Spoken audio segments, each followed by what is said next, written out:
Você, mulher que já completou 40 anos ou que até mesmo já completou 50 anos, mas que quer saber como se tornar a sua melhor versão nessa fase da vida, você está no lugar certo. Então já se inscreve aqui no meu canal que toda semana eu vou publicar a Pílula da Felicidade 40 mais. Então vamos à primeira pergunta, que era o seguinte: se o dinheiro e a opinião dos outros não existissem, o que você faria amanhã? Essa pergunta é um martelo que quebra as algemas sociais que a gente nem percebe que carrega. Muitas mulheres vivem em uma prisão sem grades, que o carcereiro é a própria mente. Dominadas pelo medo, medo de não ter propósito na vida, medo do julgamento dos outros, medo, aquela ansiedade pela sobrevivência financeira. Mas se nós retirarmos todas essas variáveis da equação, o que sobra é quem você realmente é de fato. Por isso que eu disse que responder a essas perguntas não era assim tão fácil, porque muitas mulheres passaram muito tempo anuladas, então elas já não se conhecem mais, não sabem mais o que as torna felizes. O psicólogo e humanista Abraham Maslow, em sua famosa hierarquia das necessidades, lembra da pirâmide de Maslow? Você deve ter estudado isso na escola. Ele colocava a autorrealização no topo da pirâmide. Mas observe o perigo: a maioria das mulheres 40 mais passou a vida inteira estagnada na base da pirâmide, cuidando da segurança e da necessidade dos outros, acreditando, ou acreditávamos, né, porque eu vou me colocar nessa, que a autorrealização era um puro egoísmo. E o resultado? Uma vida anestesiada e que agora você não se conhece mais, não sabe qual é o seu propósito, o que você realmente gosta, o que te faz feliz. E agora faz o que é esperado, mas não o que você é destinada para fazer. Por isso a importância dessa rede de apoio que nós estamos criando aqui nesse canal, as Pílulas da Felicidade, porque ela vai servir como um mapa para você se reencontrar e viver todo o seu potencial, porque foi assim que eu consegui. Mas voltando à pergunta que é: se o dinheiro e a opinião dos outros não existissem, o que você faria amanhã? Muitas vezes usamos o dinheiro como uma cortina de fumaça para não encararmos a nossa falta de propósito e dizemos: ah, eu faria tal coisa, mas eu não tenho dinheiro. Mas, e se o dinheiro surgisse hoje, você teria coragem de fazer alguma coisa? O que você faria? Eu estou curiosa, porque eu temo que o medo do julgamento dos outros ou a sua própria insegurança em saber o que você realmente quer. O filósofo Jean-Paul Sartre dizia que o inferno são os outros, referindo-se ao peso que o olhar alheio exerce na nossa liberdade. Quando você baseia suas escolhas no que vão pensar, você entrega o controle remoto da sua felicidade e da sua vida na mão dos outros. Esses outros são outros que, na verdade, nem se importam de fato com você. A opinião dos outros, ela é uma bússola quebrada, ela nunca vai nos levar ou te levar para lugar nenhum. Então, viva a sua vida sem se preocupar com as pessoas, pois a maioria das pessoas critica algo em você que, na verdade, elas têm nelas mesmas, ou algo que elas criticam em você que elas desejariam para elas. Então, preocupe-se somente com a sua opinião, o que você pensa de você. Se você se aceitou, então isso basta, isso deve bastar. Então, quando você remove o dinheiro e o julgamento, aí você encontra o seu verdadeiro propósito. Sabe, esse propósito é aquela semente que Deus plantou em você antes mesmo de você nascer, mas que foi sufocada pelas críticas ou pela falta de oportunidade e por aí vai.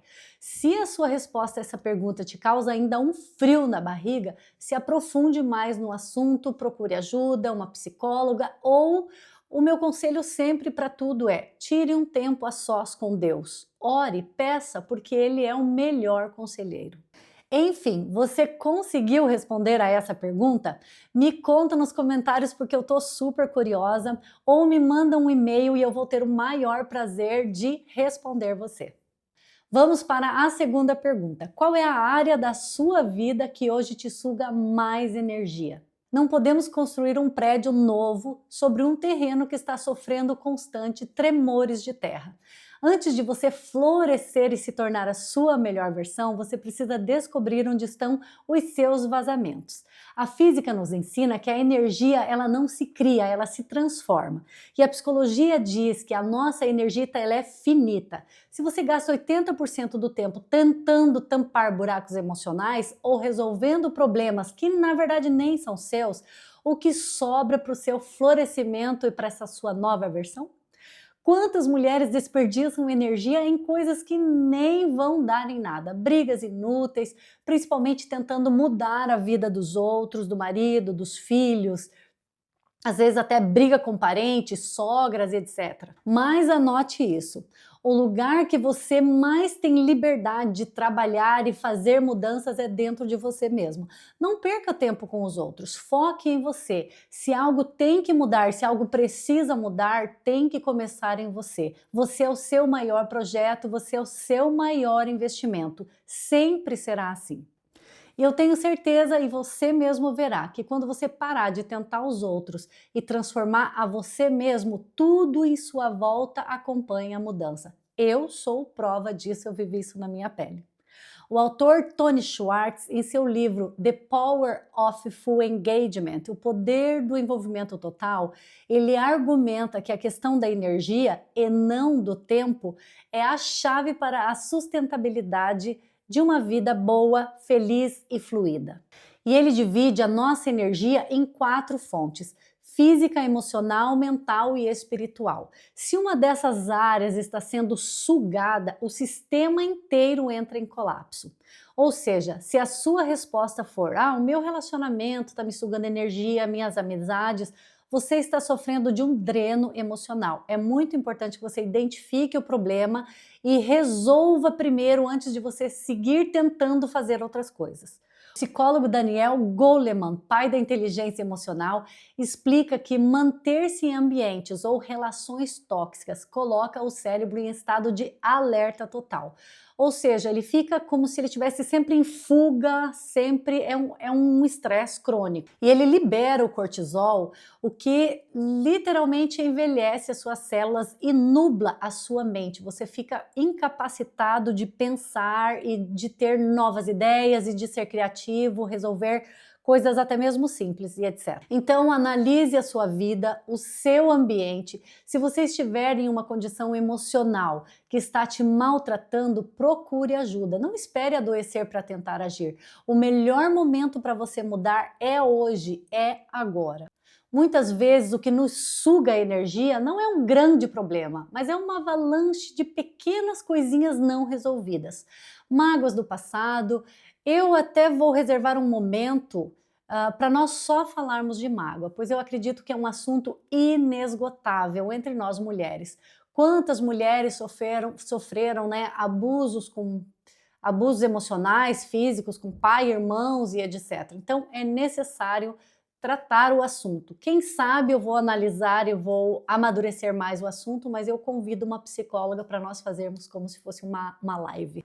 Porque são coisas que é importante, é necessário curar, deixar ir embora para que coisas novas entrem. Bem, voltando a falar de energia, o especialista em produtividade David Allen, no seu método Getting Things Done, afirma que a sua mente é feita para ter ideias e não para guardá-las. Se você vive com uma lista interminável de coisas para fazer, o seu cérebro ele consome energia tentando não esquecer dessas tarefas, ao invés de ser produtiva. Ou seja, ao invés de você ser produtiva e fazer coisas novas, você está com o seu cérebro cheio tentando resolver pequenas coisas e no final não consegue fazer nada. Talvez o que mais sugue a sua energia hoje seja fazer algo que não tem sentido para você.